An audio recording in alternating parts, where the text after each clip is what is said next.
Autonomie, c'est une ancienne banque. On est dans la salle des guichets. C'est un lieu magique avec une construction magique avec des matériaux sublimes. Donc ce n'est pas un hall d'exposition, c'est un lieu de caractère, c'est un lieu patrimonial. C'est un lieu qui fait 4000 m², c'est un Ré+6, plein cœur de Bruxelles, à 2 pas de la gare internationale de Bruxelles-Midi, où tous les trains arrivent. Donc c'est une situation privilégiée sur Bruxelles.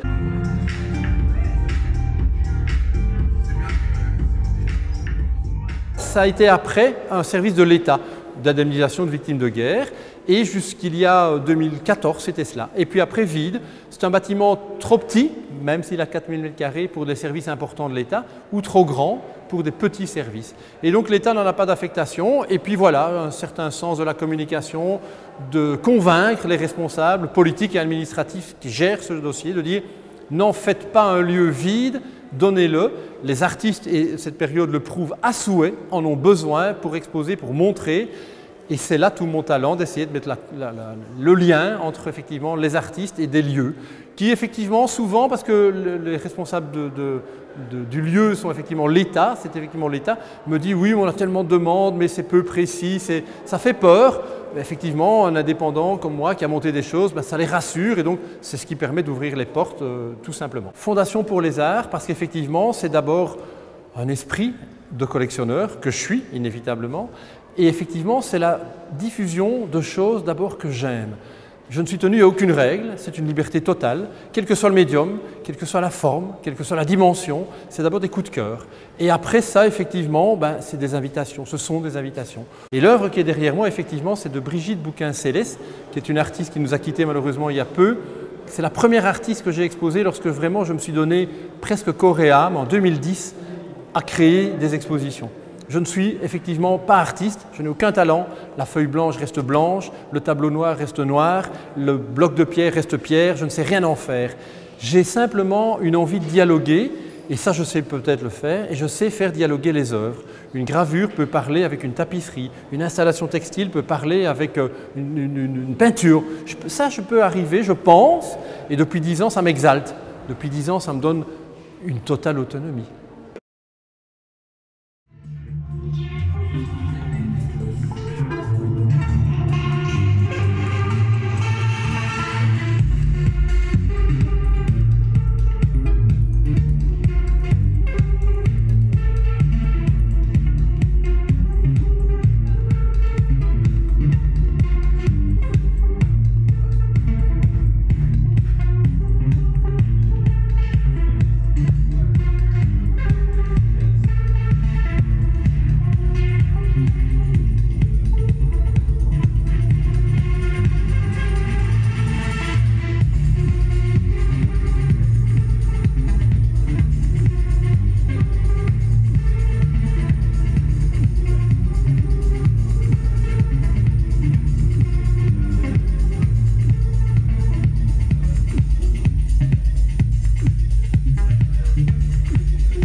C'est une lithographie unique, c'est une épreuve d'artiste qui a été tirée aux ateliers Arte qui dépendaient de la galerie Magde à Paris, dont Raoul Hubac, qui est l'auteur, a réalisé cette très grande lithographie. On est dans un format exceptionnel.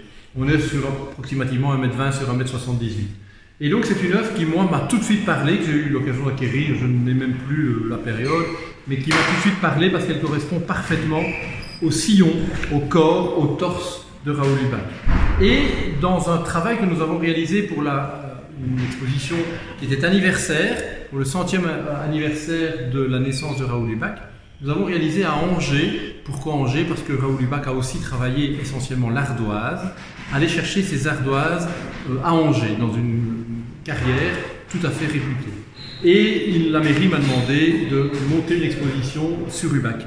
Et je trouvais que donner un artiste des années 60-70, un artiste dit moderne, était un petit peu passéiste. Et j'ai voulu inviter un jeune photographe bruxellois, Christophe Louerly, à réinterpréter les œuvres qu'il connaissait de la collection, et donc les lithographies. Et il a ainsi réalisé cette photographie, qui est un petit peu la réponse, la résonance. Nous avons réalisé l'exposition sous ce titre et édité un catalogue, qui est la résonance de l'œuvre originale.